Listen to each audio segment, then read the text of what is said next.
Hi, everyone. Welcome back to Chitheads. My guest today is Constantina Rhodes.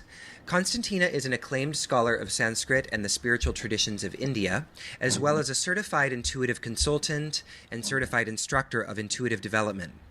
Constantina holds a doctorate in South Asian languages and religions from Columbia University. She was a full professor with tenure at Eckerd College in St. Petersburg, Florida, before moving back to New York City, where she teaches in the program in religion at Hunter College of the City University of New York. She has served on the steering committee of the Society for Tantric Studies, was an inaugural member of the Tantric Studies Group of the American Academy of Religion, and has held prestigious elected office as president of the American Academy of Religion. Constantina has practiced yoga and meditation for most of her life. She spent 2 years living and studying in India, and over the course of several decades, she has received mantra initiation in the lineages of transcendental meditation, integral yoga, and Siddha yoga. She is a level 2 Usui Reiki practitioner and draws upon healing energy within her sessions. As a certified intuitive consultant, Constantina engages in an ancient art that both enhances and is enhanced by her longtime meditation practice. So hello, Constantina. Thanks so much for joining me. Hello, Jacob. Thank you. It's such a pleasure to chat with you. We're only about a couple miles from each other, but here we are on Skype. And just for those who are listening, you may hear a lot of ambulances today, as Constantine and I both live next to hospitals. So you're getting the deep dive into the sounds of New York City today. So, Constantina, we're going to talk a lot about Lakshmi today and also your work with intuitive development. But before we get into all of that, I'd love to just hear a little bit about your own personal story and what led you to Lakshmi. Well, yes. I've ever since I was a little girl and I heard George Harrison and the Beatles, with India, I was mesmerized by meditation and I wanted to go to India. And I went to India eventually as a graduate student and studied Sanskrit and did yoga and meditation. And I was working on Shiva. I was all about leaving the world and turning inward and, the ashes and that intensity of the Shiva tradition and the Kashmir Shaivism, actually.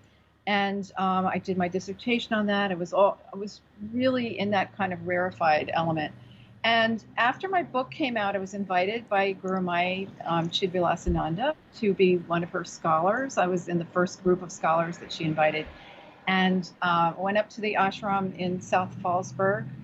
And it was a beautiful experience there. And I saw a lot of images of Lakshmi there, and it's very lush and beautiful up there. And I had a darshan with Gurmai, and I asked her, I said, what's the deal with Lakshmi? I thought this was like a Shaiva meditation center, and it was all about leaving the world behind. And she just gave me one of her typical enigmatic smiles, and she said, well, it's a really good question. She belongs here, but why don't you find out and tell us? And it turned into her sankalpa, actually. She kind of, had the directive behind it. And so over the course of years, I did a lot of research on Lakshmi. I was teaching in the Lakshmi workshops there. And what's interesting is I realized that when I had been in India decades before that, I was actually collecting a lot of Sanskrit texts to all of the goddesses. And I actually had a few books with just Lakshmi mantras in them that had never been translated. And they were sitting in my parents' house in New Jersey, kind of collecting dust. So I thought, let me start working on these. And I just started translating them. And translating them there's power in those mantras. And it became my own kind of sadhana to work on those for many years. It was, over a decade I was working on that book.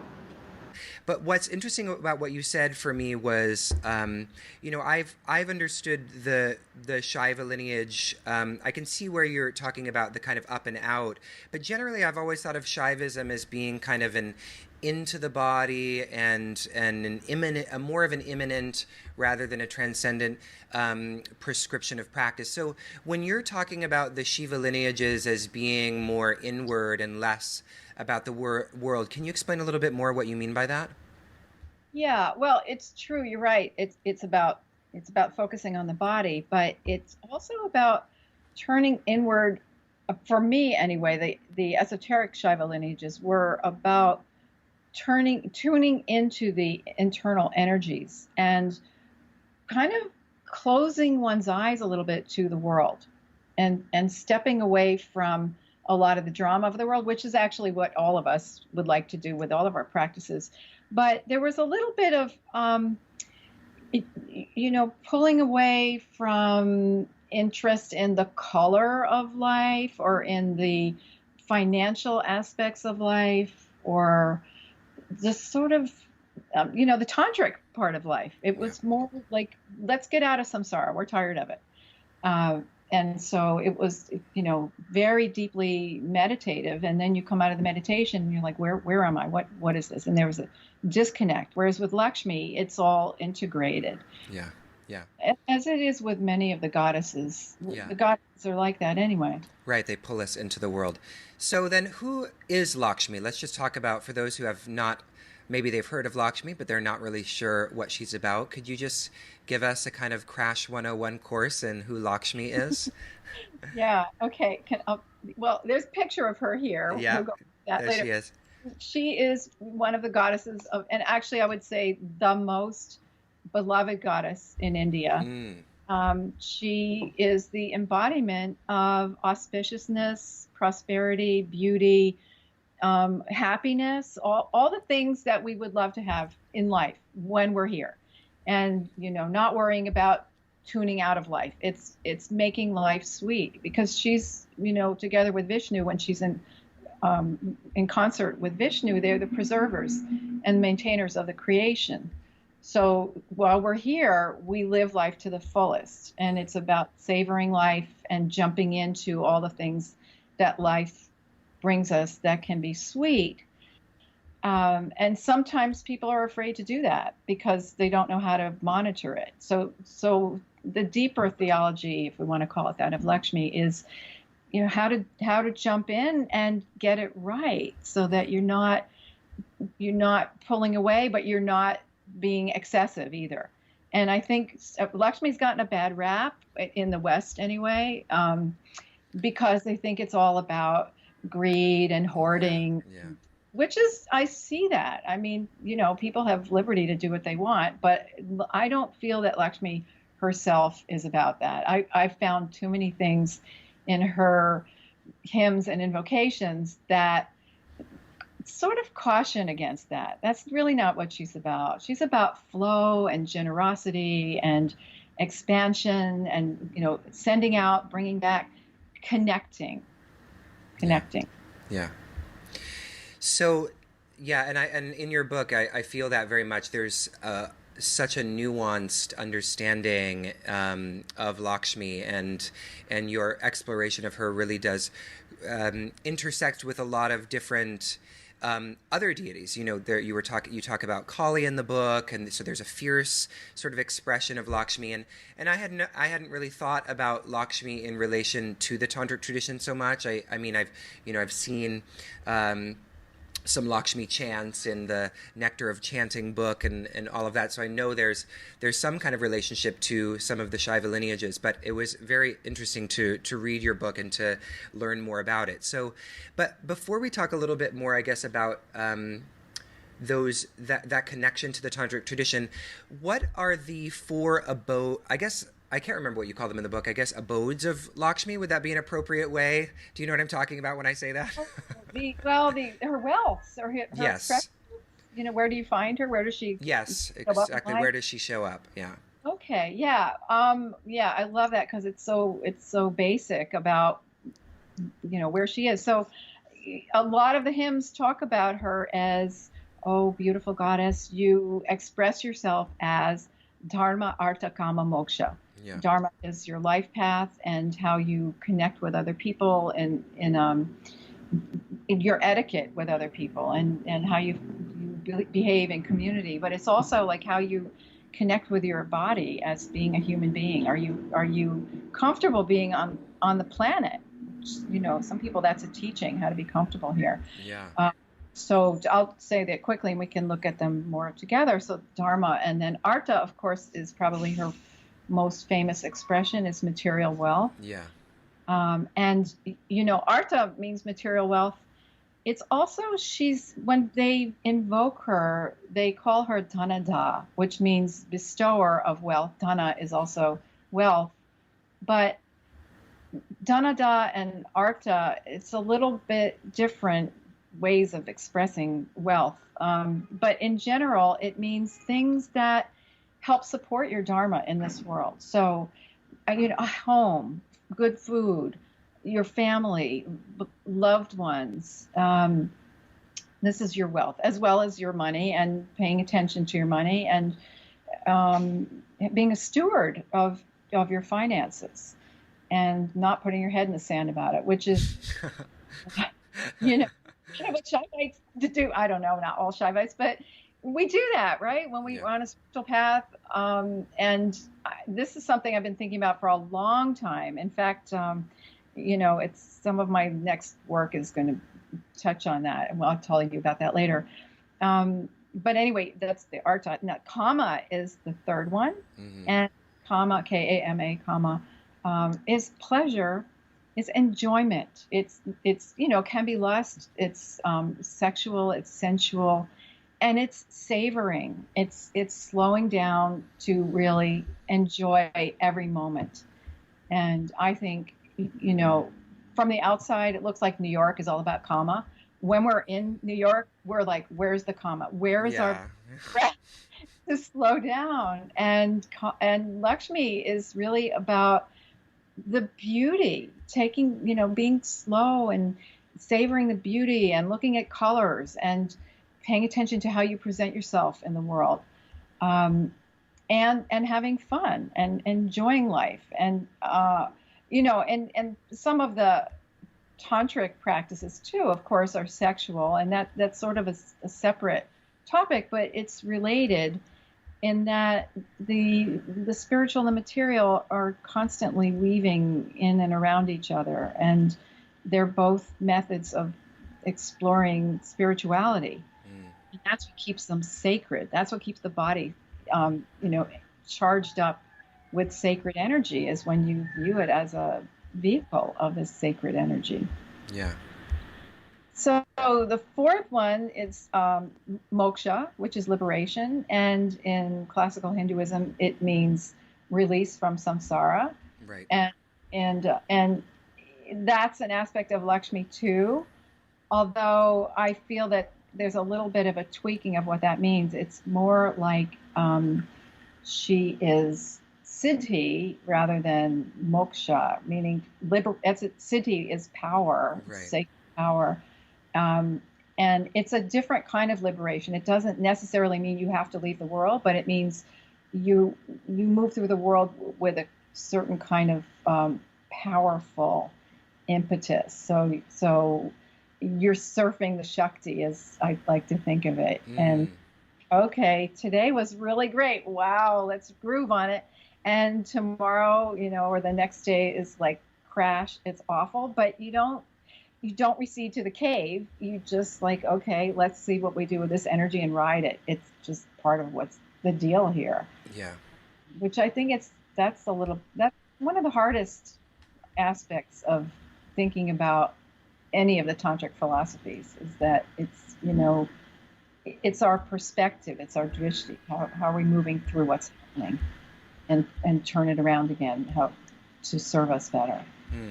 Yeah, I like a way you put it. It was sort of, in the book, I feel like you said something about mastering sort of the qualities or the source of abundance, that it's more than, and I feel that's sort of aligning with what you're saying about surfing the Shakti, is that there's this kind of mastery of life, and which, is very different from other forms or readings of moksha, which would kind of prescribe this up and out of the world sort of trajectory.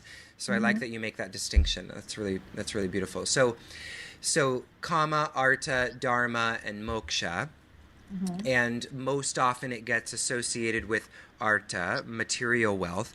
And you mention in the book that when imbalance happens, then Lakshmi resides, Lakshmi's sister, and they can never be in the same place together.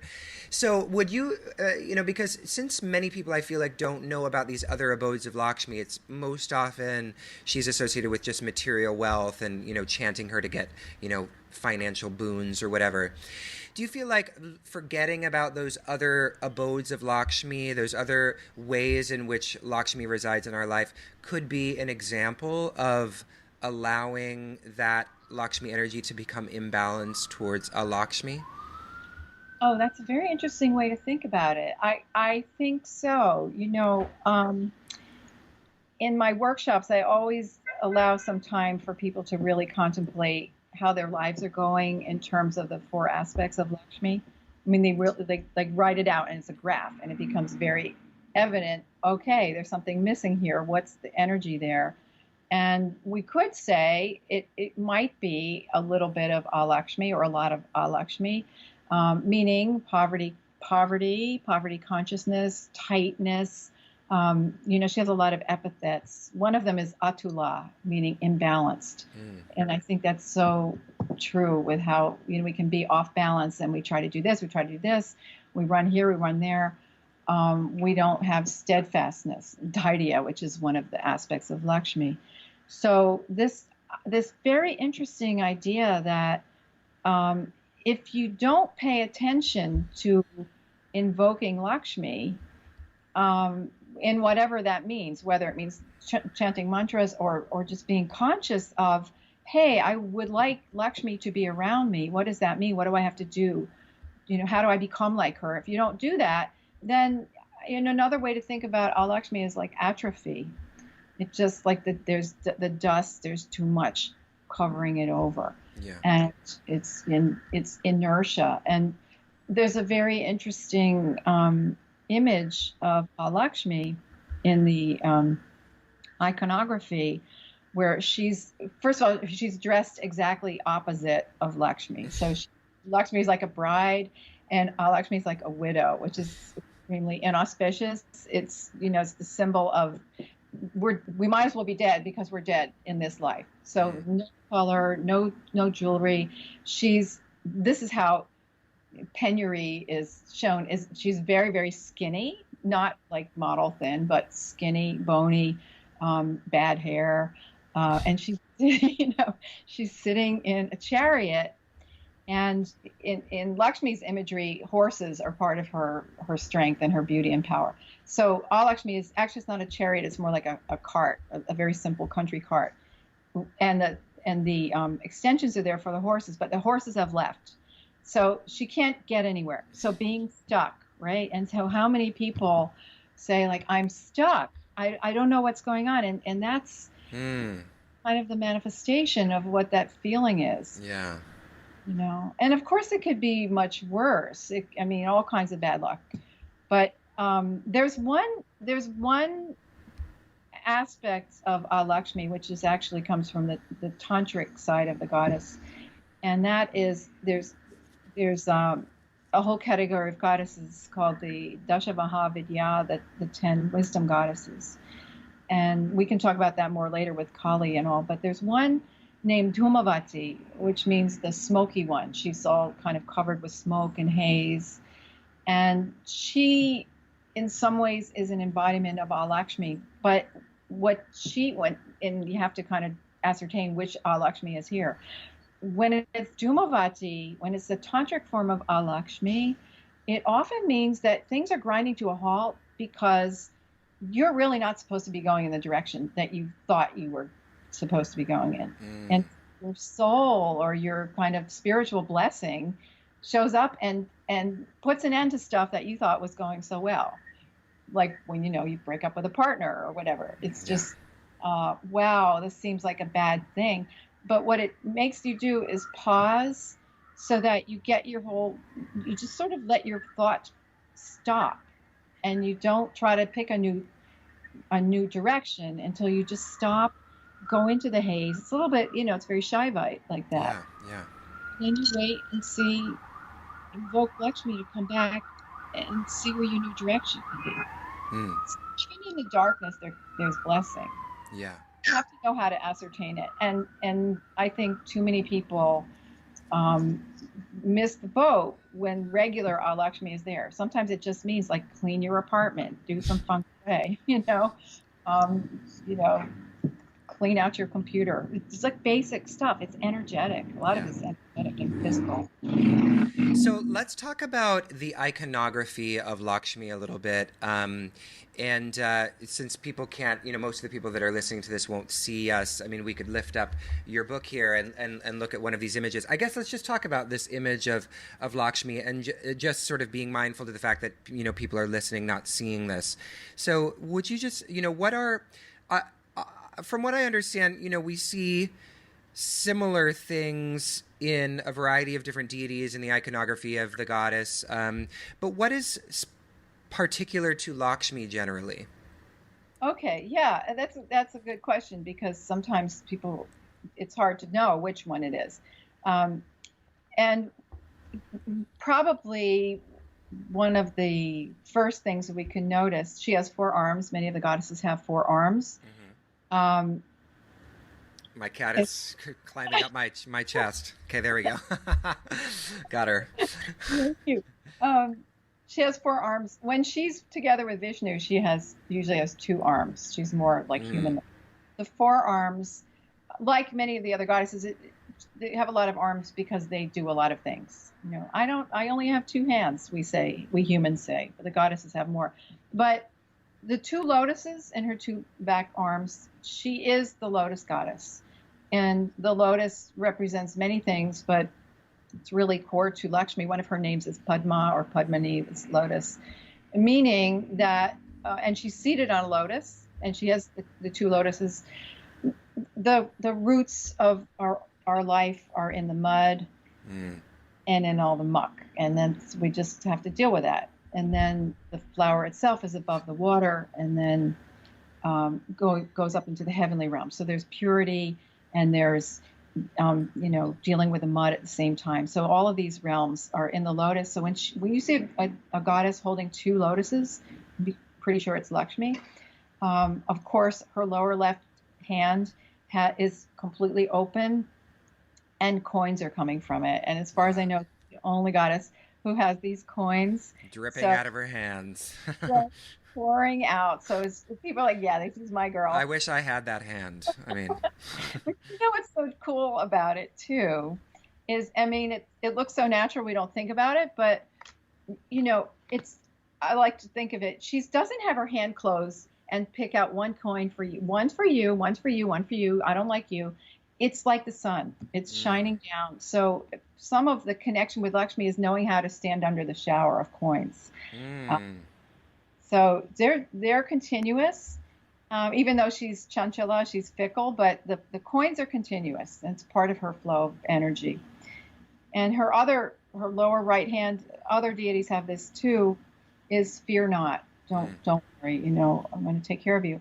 The coins and the lotuses are particular to her.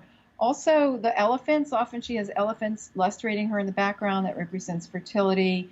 Lustration, cooling. She's a cooling goddess. She brings the cool waters, and she's pretty. A lot of the goddesses are pretty, but she's really pretty, and she's smiling. And they often talk about how she's smiling sweetly, and she's got these sparkly eyes and long black hair. And here we get to see the colors associated with her and her ornamentation. Not all of the deities are ornamented the way she is, but part of the wealth and the abundance, the beauty, also there's a royal aspect to her. And so she has a royal crown.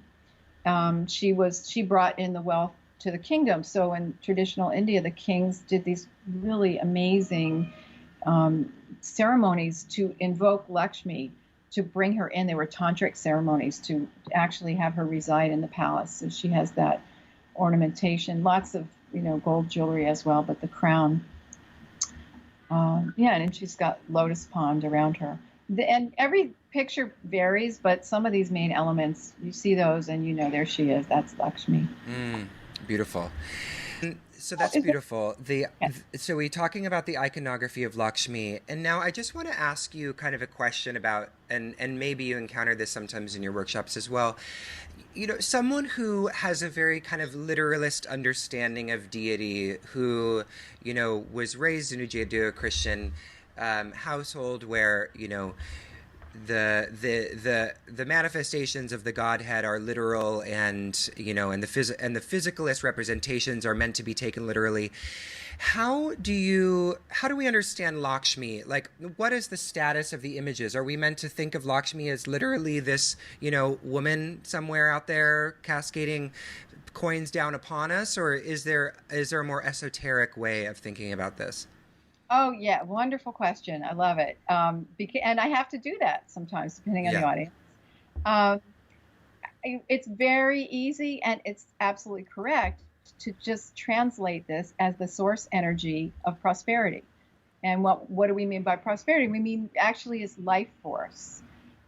It's the spark of life. It's what keeps things going. So in a way, that's how some people translate anything that's sacred, any deity. But it's really at the core, it's just energy. And there are you could just do mantras to Lakshmi and never even think about Look at the her. Yeah. images. Yeah, and all of those, it's like a spectrum of degree. So really, at her source, she's just energy. And another word for Lakshmi, the earliest name that she had was Shri, and Shri just means splendor and beneficence and auspiciousness and well-being. And before they even, before Lakshmi was part of the pantheon, before they really had what they have now as the Hindu pantheon, back at the early, right kind of at the end of the Vedic period, some of the late Vedic hymns, maybe around 1800 BCE or so, give or take, around that time, pretty early. The first hymns that honored Lakshmi were actually to Shri, and they were for the king to recite, or to be helped to recite. Let's bring Shri into the kingdom, and let her come. And when Shri is here and spreads Shriness, sheds that energy, ripples it through the kingdom, becomes bountiful. And it was only later when they said, well, what does Shri look like? Oh, what's the form? What's the physical form? Actually, that's what Lakshmi itself means, form of.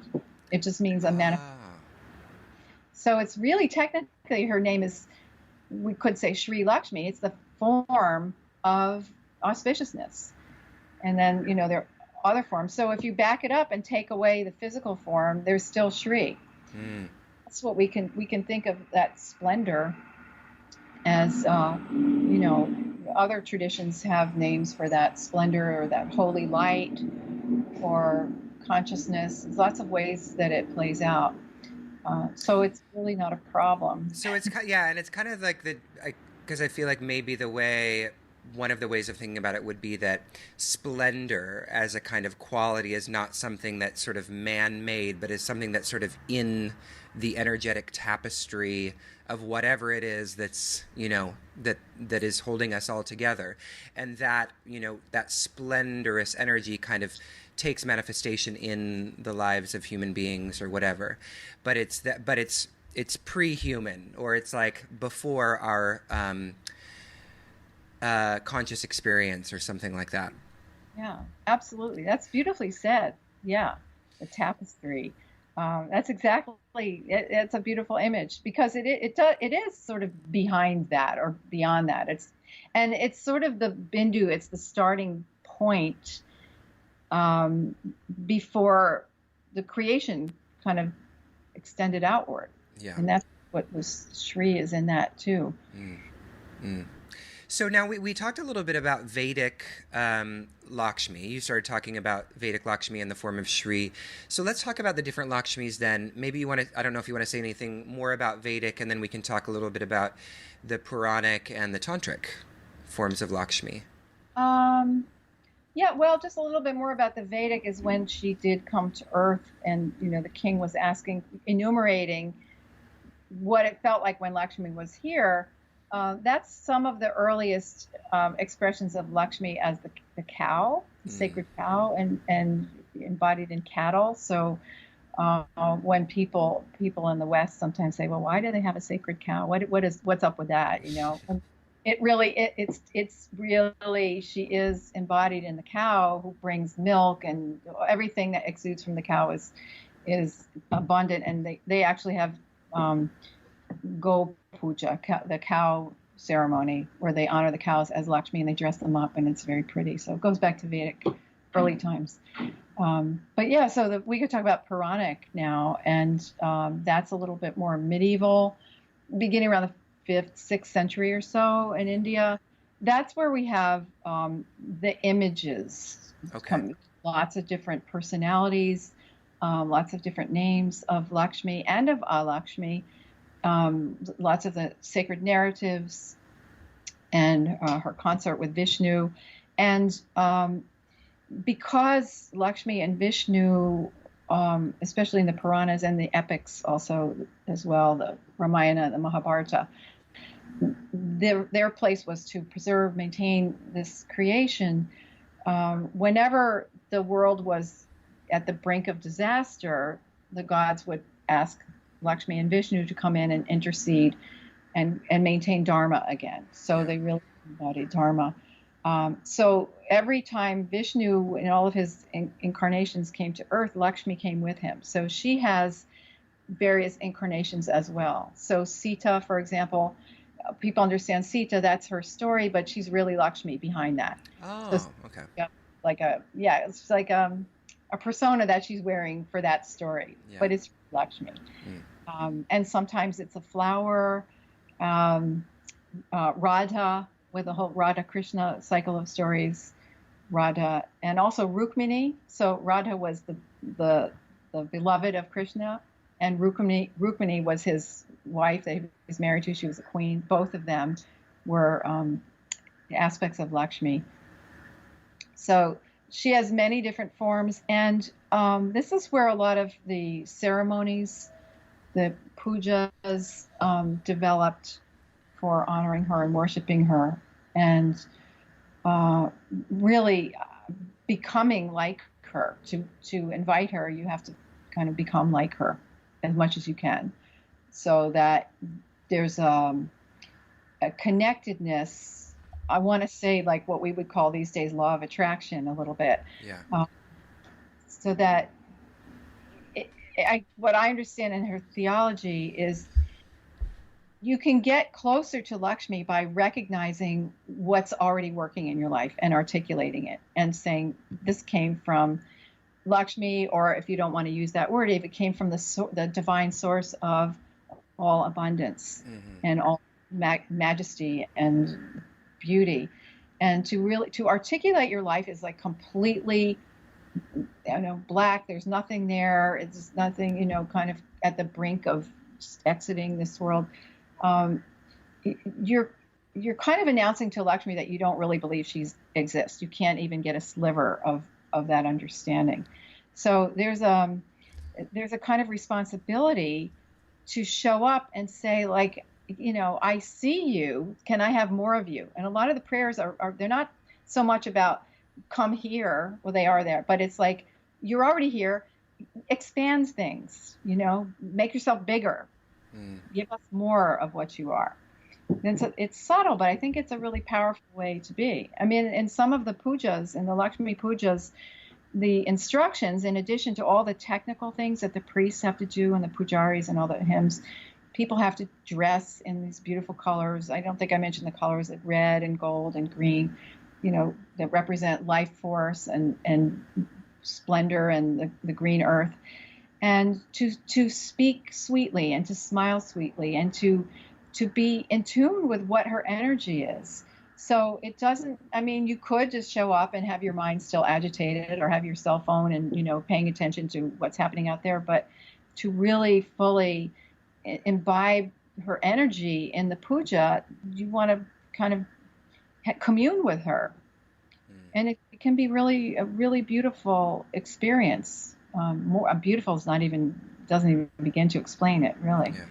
So it's not just about kind of, praying to a deity, asking her to, give us blessings, but it's really about embodying those qualities as well, and being able to actually recognize, to like look through the lens of abundance at your life and be able to see your life in this kind of mindset of prosperity, and to be able to recognize things as the hand of Lakshmi. Is that like part of it, so that it's a shift in perspective as well?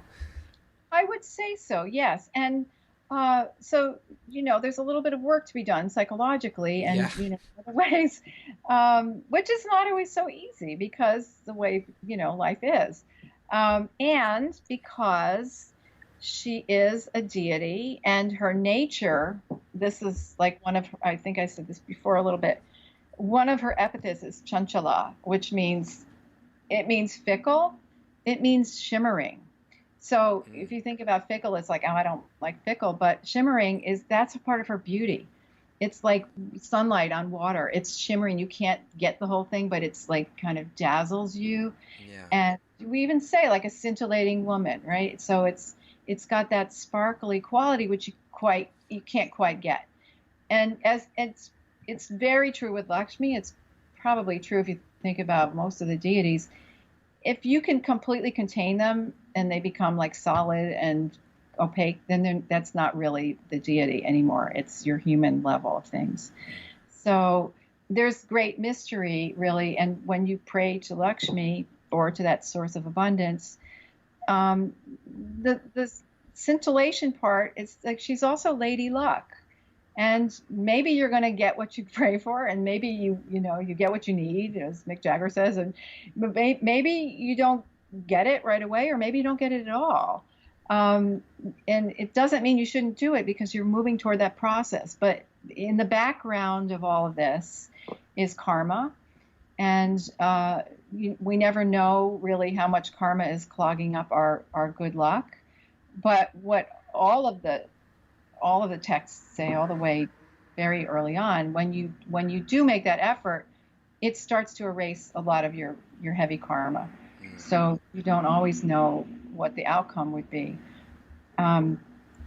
So it's, especially also in the Puranic texts, there is this idea that, we see her she's coming from the outside. She's coming from Vaikuntha, the heaven with Vishnu.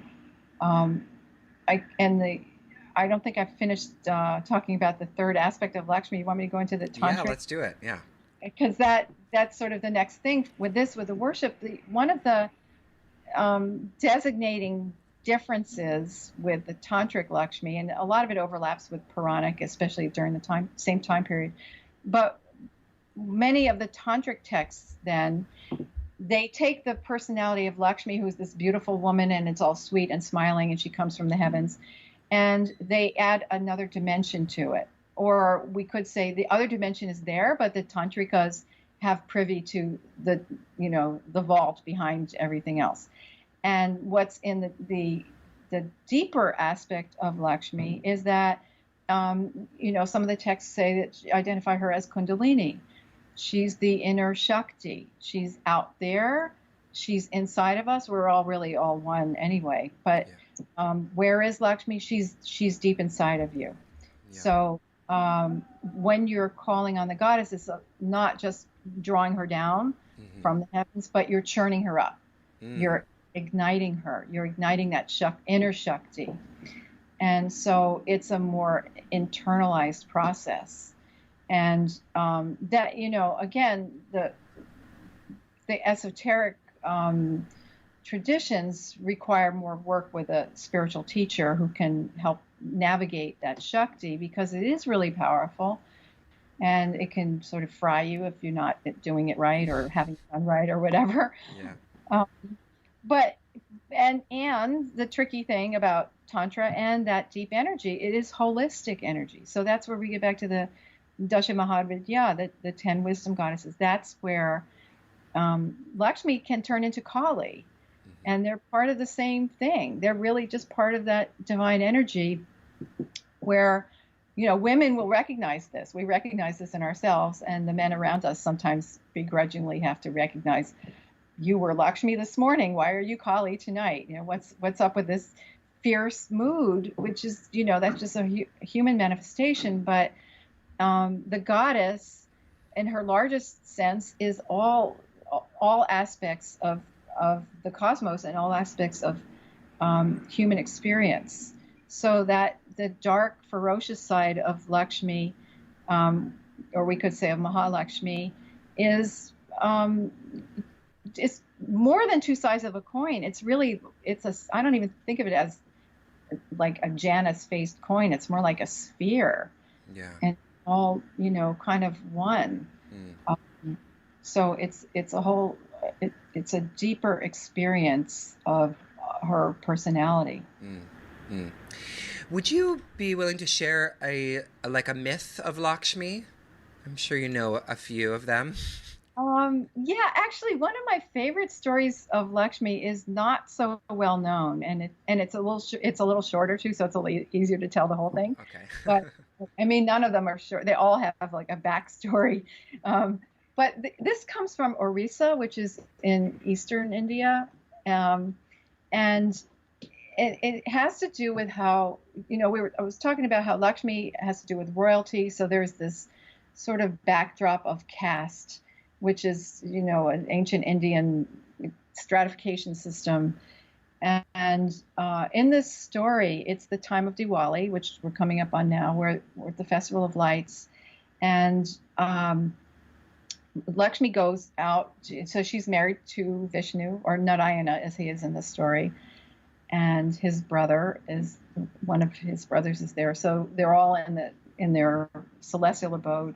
And it's Diwali, so Lakshmi goes out and she's flying around all the housetops to see like who put lamps there. So she would follow the lamps to go give her blessings. And part of what happens, it's always an exchange. So the lamps attract her, and then people have left food out for her. So she imbibes the essence of the food, and then in exchange she leaves her blessings. So she is flying around an encampment of Chandalas, which is a very low caste workers of leather and dung and things like that. And it's very impure caste. And they put out with all of their heart, they made food, they invited her. And so she ate the food and she gave them blessings. And she went back home, and Narayan was at the door, and he said, "You ate the food from those impure people," which is a whole breach of caste etiquette. And in that story, the gods are observing the etiquette. And Lakshmi says their devotion is stronger than the caste regulations. So it turns caste on its head. And the goddess is anyway, but she really, because most people think of her as elitist, or many people think of her as elitist in some of the stories, and she's like, I'm not buying that story anymore. The devotion of the heart is what's important to me. So Vishnu still maintains, his stance. So they have a big fight, and I love how they have a fight. She comes home, and so he goes out with so she comes into the house, and he says, "Well, you polluted the house." So she said, "All right, if you don't like that, then you can leave." Him out, and he and his brother say, Lakshmi sent us out. She wouldn't feed us. We didn't want to eat from her anyway because she's polluted. So they go around to all the different deities and say, "Can we have something to eat here? Because, you guys are on our side. You will maintain the caste consciousness." And one by one, people shut their doors and they say, "We're not messing with Lakshmi because she's actually stronger than all of you." So it gets back to this, like, she's really the Mahadevi, the great goddess. She's better than Vishnu. She's better than the caste system. And it really comes down to what's in the heart. And so she's the winner of the story there. And I love that story because it really extends her story out to everybody. Out of India, it sort of shrinks it back to the core essence of Shri, and like the sun, it just shines on everybody. And don't don't play favorites with that. If people are making offerings, you feed them, you give them your blessings. Yeah, well, and it's beautiful because it says that, at the level of devotion, everyone is equal, and Yeah. that's sort of a beautiful message.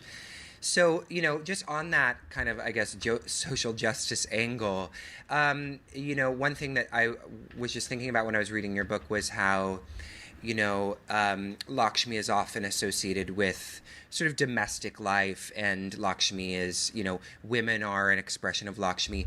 So, how would you respond to someone who might see Lakshmi in some way as kind of, in this kind of women's liberation world, she's sort of inviting a very conservative idea of womanhood? Yeah, that's a great question. I have a section in the book on that. I think it's page 37. It comes up all the time.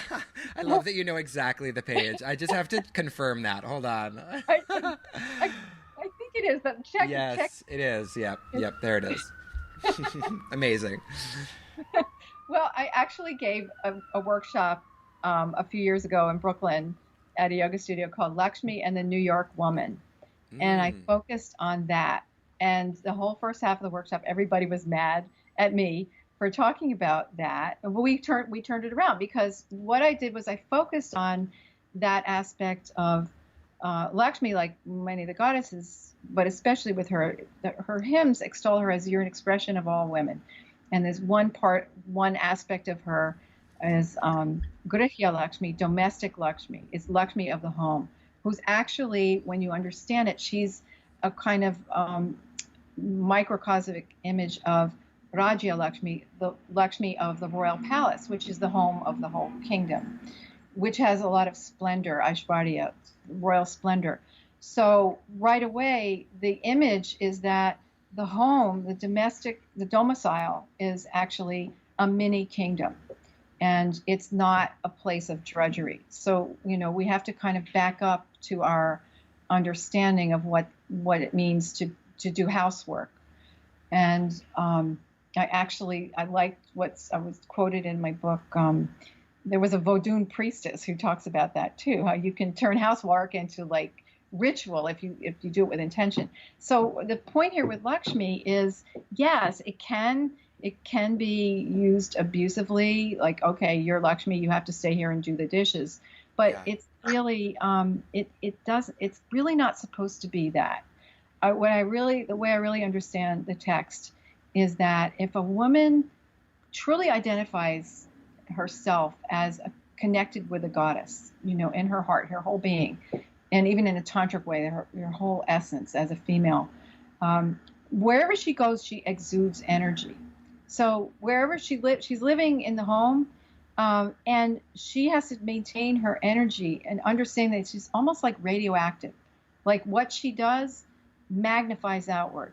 So when she's cooking, she's just not, making TV dinners. It doesn't even matter what she makes. If she thinks of her energy as, I'm the goddess, I am giving you this food that's nourishing you. It's like magical potion food. It's got Shakti in it. Here, my loved ones, partake of this Shakti, and let's have our home be a beautiful repository and sanctuary, so that when we go out in the world, whether it's the husband or the partner or the kids or herself even, doesn't mean they can't go outside, but she's the command central. It's just like she's in charge of it, which I think it can actually be more empowering to have that kind of a paradigm. I think the paradigm it's really, it's icky if we think about it as like the June Cleaver 1950s, and June, she was actually, she wasn't, it wasn't such a horrible existence, but you know what I mean, that awful kind of 50s suburban cookie cutter where the wife was like bored to death, but the husband came home from his domain outside, and then he came in and he was bossing her around too, and she didn't really have a voice. So in this paradigm, what happens in the home and with the family, she has the voice in that Lakshmi paradigm. And of course it's a camaraderie, but if she's Shakti, she does have that power. So, I think the larger sense of it is if there's a problem in the home, it's a little bit like some of the feng shui traditions. Like they don't really focus on the women, but what's happening in the physical house? Is there calm? Is there peace, or is it a mess, or are people fighting? They talk about like the story of one of the stories of Lakshmi is that she Lakshmi loves the sound of quarreling. So if there's quarreling, or if they have details of if people abuse their children, or if they, my favorite one is if the adults are eating in front of the children and don't feed the children. I don't know where that came from, but it's scary to think that they'd have to make that example. So it means like Lakshmi is like can't stand that. She leaves and Lakshmi comes in. So, at the very least, all it's asking women to do is to understand that they have whatever they're doing, they have power in what they're doing. So instead of complaining that my husband doesn't do this or that or whatever, that's a kind of a separate issue. It's more about claiming your energy as the matriarch of your own home. And that's a paradigm that we don't have. And a lot of us, live alone. It's a whole different kind of thing, but it's your palace. That's all they want.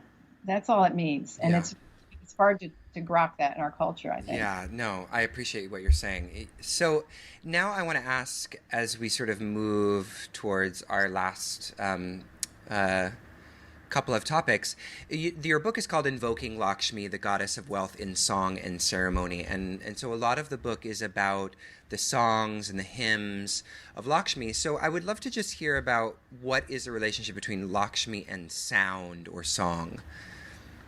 Okay, yeah. So there are mantras in here. There were some of her core mantras. There's also a whole text of a puja. I translated some of the words to a puja, so you could do a ceremony too. But sound, there are mantras to invoke her, and starting with bija mantras, which are those core seed mantras. That Om. One of them is Om Shrim Hrim. Om is the cosmic bija mantra of the universe. Shrim is the mantra of Shri, actually, of splendor. So it's the power and the resonance of splendor. And Hrim is the energy of containment or manifestation in this realm. So Om Shrim Hrim, Om, let's generate splendor, and then let's direct it. Let's laser what we want, So it's a really powerful mantra, Om Shrim Hrim. So that's a core mantra. There are longer mantras, and what's interesting with and there's a Lakshmi Gayatri mantra as well. Some of these are on my CDs. We'll talk about that later. But in the tantric section, what I love about the mantras here in the tantric section of the hymns, most of them begin with a long series of bija mantras for Lakshmi and also for her larger aspect as she's connected with Kali and Saraswati and other goddesses, and instructions for doing what's called nyasa. It's placing the mantras on the body. And so they would say, so there's a whole kind of ritual instruction that says, Om, and then you pronounce it, let me place this mantra on this part of the body and this, and your hands and all that. And when you're placing it on, you're actually, in a tantric way, you're placing it from the outside, but you're also activating it from the inside, like, lighting it up. And so you're, in addition to whatever else you're doing, you're creating a mantric body, like a coat of mail. So you're actually, and it facilitates stepping into that role of Lakshmi, So, you're powerful and you're surrounded by other aspects of the goddesses, and I would imagine if somebody's still having trouble like with a domestic Lakshmi and they do that, you're going to have a different understanding of who they are. So the mantras, they can be used singularly, like any of those hymns could be a sadhana for anybody for independently for a long time. So when I'm glad that you brought up nyasa, because I think it's such a beautiful practice, and no one teaches it really. I feel like you don't go to a yoga class, nobody's doing nyasa. Although I feel like everyone should be. Is it so? You talk about it in the book as a kind as sort of like putting on the armor of the energy of Lakshmi. But is there also a way in which you're sort of divinizing the body? It's like you're taking on the it's not just cloaking yourself, but actually sort of from within, like lighting up, as you say, the qualities of Lakshmi. Is it sort of both and sort of thing? Yeah, That? I would say so. Yeah, it's like what the Buddhists call a diamond body. Mm. It's along the lines of that. So you're really shifting the energy. You're really kind of weaving a different kind of energy. And it's interesting that you said, they don't do that in yoga classes. And I would say maybe it's okay that they don't. Um, and the reason is because, I mean, unless it's an extraordinary yoga teacher and the students themselves have some level of initiation. Yeah, yeah. Because I did it once. I was teaching a course somewhere in New York, and it was on Lakshmi, and we got into the esoteric things. And I did one little meditation from the book where we created the mantle of Lakshmi energy. And mostly everybody was like, wow, it's so powerful. And I've got emails from them afterwards. It was so great, et cetera, et cetera. And one person really had a hard time with it. And then she said, well, I've been working with some other teacher in this other lineage, and we're creating mantles of energy in that sense. And so the Lakshmi energy wasn't getting through. Mm. And it's like, okay, so in New York, like we have all these things that we're doing, and we really forget how powerful they are. So I would say, yeah, they can be transmitted, but it's like you have to decide, this is what I'm doing, and I'm not going to do other things. Right. It has to be couched within like a larger sadhana kind of thing. Yeah. Exactly. Yeah. Okay, so let's now move into, I want to talk about how all of this talk about Lakshmi, which has been such an interesting conversation, and I know lots of people who, are going to gain a lot from this and have learned a lot already, I'm sure. So how does this translate to the work that you do with the intuitive work that you do? Because as we were mentioning at the beginning, you're an intuitive consultant and instructor of intuitive development. So I would just love to hear a little bit how Lakshmi intersects with that work. Okay, yeah, thank you. I do work as an intuitive consultant when I'm not in my university setting. I actually do the work on separate days, so I have to keep the other sides of my brain operating. Yeah. Academic and intuitive are very different sides. Yeah, I really have to like keep it straight, and it keeps me sane if I do that. So what I love about this, one of the things that I think is a little bit of my specialty in intuitive development and intuitive readings, everybody has a niche, some people do anyway, is that when I tune into Lakshmi on all her levels, from the core essence all the way to the deity herself, it really it opens into, I would say, like a portal of all the deities anyway. And I'm conversant with many deities in many different world traditions. And so when you do intuitive work, when you're doing a reading, part of how the information comes to the reader, it's almost like there's a grid or like a matrix of energy, and whether they're spirits or ancestors or it's just energy with containing information, it has to find something to connect to. So if you're connected to we could say like the Devic plane where the Devas live, then if somebody kind of wants to come into that door, they will. And people, but especially because I do a lot of work with Lakshmi, if Lakshmi's around people, she will come in. But also I feel that because I'm connected to that portal, I'm not sure portal's the right word, but that energy, and I always have the intention is always, let me help this person. Let me be a conduit of whatever this person needs so that they can get help. So many times people come to me, they're Americans, I don't know what their background is. And then I start seeing deities from all these different, Maoris from New Zealand and all these different. And I teach tribal religions too at Hunter, so I'm aware of all these deities, and the deities will show up and they'll say like I'm in part of the lineage of this person's family, and from like 200 years ago, and then that becomes their conduit of healing and guidance. And so being open to a deity like Lakshmi, I think, facilitates that kind of way that I can enter into that space and assist people.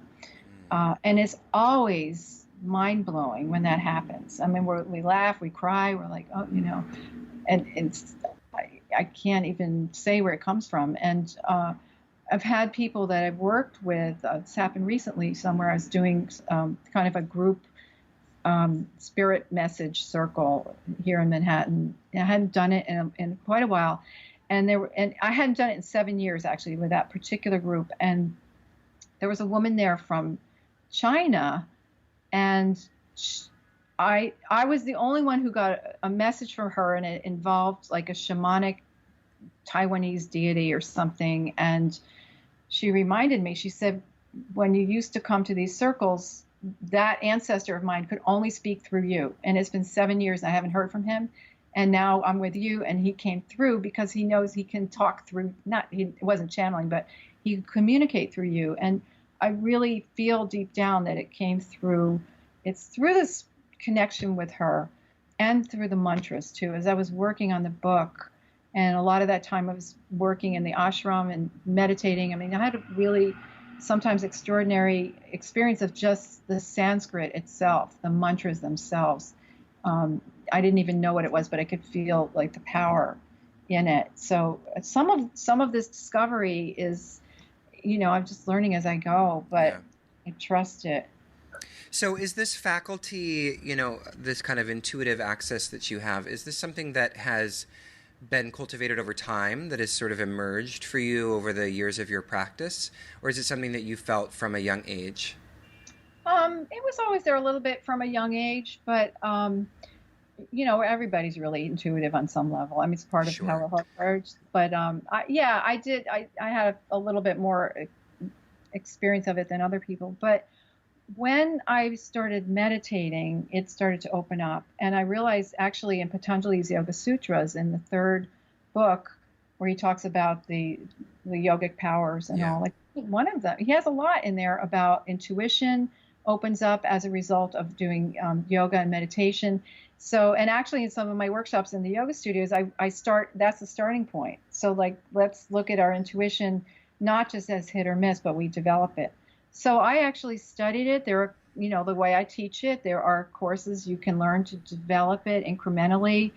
I took I think it was about 2 years, off and on 2 years study where I got certified. And there's actually, incremental exercises that you can do to develop it, and overlaid with an ethical basis that is modeled on the American Psychological Association in terms of how you deal, sort of the dharma of having clients, and, the fiduciary relationship with your clients, and how to run a session, and how to keep yourself psychically clean, and, not open to all kinds of stuff. And, and a lot of my work is, a lot of my clients are just word of mouth, actually, or they hear about me, or they take my class, and we meet, at least once in some context, so that I don't, cast a wide net of anybody who wants to show up, because,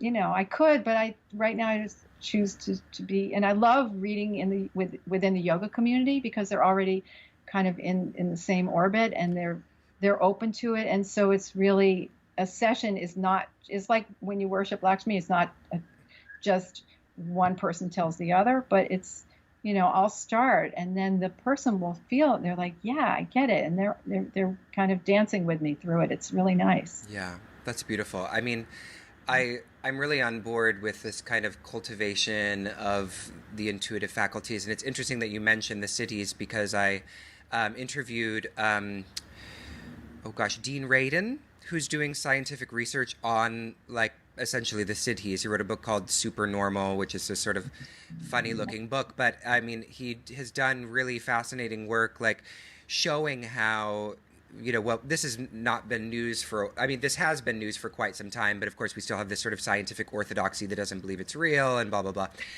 So anyway, he was talking about, this sort of, in like the way in which this science is non-controversial if you really look at it. But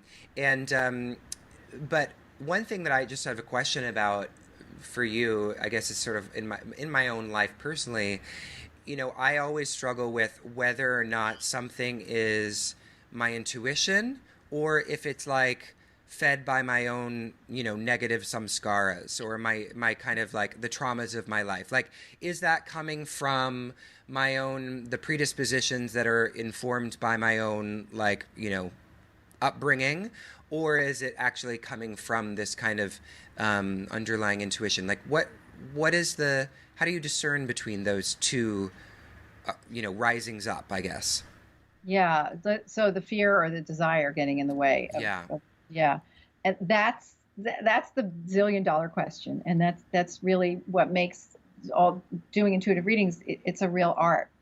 There are ways that we can cultivate really paying attention to signals, even in the physical body and in the emotional body, of whether we're on the right track, whether like things sort of click when it's correct. The closer you are to the question, the harder it is. So it's really hard. You can do a lot with your own intuition on sort of regular stuff, and you have a gut feeling about things. But sometimes, large issues that you're smoldering, they're smoldering for a long time. It's better to get outside advice, and then if the reader says something, rather than if it feels like it's clicking yes or no, if they articulate it from the outside, it helps, because our power of fear and desire is so strong. Yeah. So, and this is why, I'm not saying everybody should run to a reader every 5 seconds. I mean, I'm really not saying that. In fact, I think people should, if at all, maybe once a year, twice a year, a little bit more if they're having a problem. But with myself, even if I'm really close to an issue and I still can't get something, and I know I'm aware my emotions are getting in the way, then I'll have a reading with somebody else. And you can really, despite what I said about being within the same community with people, it's better if you don't know too much about the person's you don't know them too well. Right. Because you're not involved with, you're not attached to, what the outcome is. You're just getting right in there underneath those levels. So it's really, it's a continuous art, even when you're working with your own intuition. But there are things that you can do. I give people little exercises to pay attention to what's happening with your body, and everybody's body transmits their intuitive impulses a little bit differently. So first thing is you have to learn, how's your body talk to you? Yeah. And then, you go to the grocery store and you say, okay, like, is this going to work for me? Is this going to work? It's like little things, and then you build up. But it's a real question, and it never really goes away. You always have to kind of keep working at it. All right. It's like going to the gym. You can't just go once. Yeah, exactly. It's like, well, and yeah, I mean, and that was one thing that was interesting about what Dean said, was that, it's like, these aren't, and you said this as well, actually, like, these actually aren't extraordinary faculties. They're just like, it's like a certain part of ourselves that's been sitting in a wheelchair for a couple hundred years without exercising these faculties. And if we had the kind of avenues that were, mainstream enough in society where people would be exercising these abilities, then it would be a lot more widespread and a lot less sort of like, seemingly, hippy dippy or new agey. Well, that's absolutely right. I love hearing about that book. I want to check out that book. Yeah, check it out. Yeah, it gets a little bit science-y, but it's very good. It's it's sort of inspiring and gives a lot of there's a lot of meaty stuff in there. All right, so let's wrap things up now, Constantina. This has been such a nice chat. I'm just wondering if you want to share a little bit about what's happening coming up for you. You have any workshops or retreats, or where people can find you, websites, that kind of stuff? Yeah, awesome. Thank you. Okay, so my website is ConstantinaRhodes.com. I have all my stuff is going on in there. My book, of course, and then my Shiva book. I have 3 CDs of meditations. This is meditations on Lakshmi. Attracting abundance. Yep. Abundance. Beautiful. Thank you. The second one, can you see that? Mm-hmm. Is uh, What is that one called? The the Four Paths of Abundance. Okay, great. This is Lakshmi Meditations Volume 2. Both of these have beautiful orchestration, rain sticks, and all kinds of meditation things. Also, some mantras in there. There's Brahmins chanting in one of them. Very, very nice guided meditations. The third one is a double album, Experience Your Intuition. These are guided. There's a chakra cleanse meditation in here. There are different practices you can do, so I walk you through that. Again, beautiful orchestration. They're also, if you go to my website, it will take you to a link where you can stream them now, because I know this is already dinosaur technology. And some of the tracks are on Spotify, I hear. Somebody tells me they find them. But they're also on iTunes and Amazon. I have some workshops coming up. I have for Diwali. I have a Lakshmi Diwali workshop. I'm giving that on October 18th. It's a 2-hour workshop. We're going to learn mantras. We're going to delve into her energy. We're going to manifest her. And one lucky person, we're going to have a Lady Luck Lakshmi drawing. One person will receive a ticket for a free reading with me, a free full-length reading whenever they want. So that's coming up. The details are on my website. It's going to be on 27th Street, I think, in Manhattan. Also, this coming summer, 2018, I'm very excited. I was invited to participate in a Tantra, what is it called? Tantra immersion workshop, The Path of Radical Affirmation at Kripalu. Oh, excellent. June 2018 with Todd Norian and a few other scholars and yogis. And that's 4 days in June 2018. And this fall, I'll be teaching a 6-week course, 6 evenings at the New York Open Center on developing your intuition. It's always a lot of fun. You get to learn yourself how to do it. You read for other people. I throw you into the pool, and everybody gets it. It's a lot of fun. Beautiful. Yeah, and this may sound weird, but it's not. I'm giving what is it, October? I forget the date. I should know. Next week at the New York Public Library. They have a series, the Science and Business Library. They have a series on financial planning. They have all these like Wall Street experts who talk that language. I don't know how to speak that language, but I'm giving a workshop free on the spirituality of financial planning. So it's based on how Lakshmi can energize you in dealing with your finances. That's excellent. Yeah. That's so excellent. I need to take that. I need to come to that workshop. Well, I say, it's gonna be trippy, and it's different than anything they've had, and it's free. That's so great. Yeah. Thank you. It's all posted on my website. There's a section on events and also my readings. If anybody's interested in a reading, I have information there. But feel free to contact me. I'll tell you more about what goes on and how we do it. And a lot is through, you come to my apartment in Manhattan, or we do a lot of over the phone and Skype. I do people all over the world. It's great. Wonderful. All right. Well, thank you so much, Constantina. It's been such a pleasure. Thank you. Thank you very much.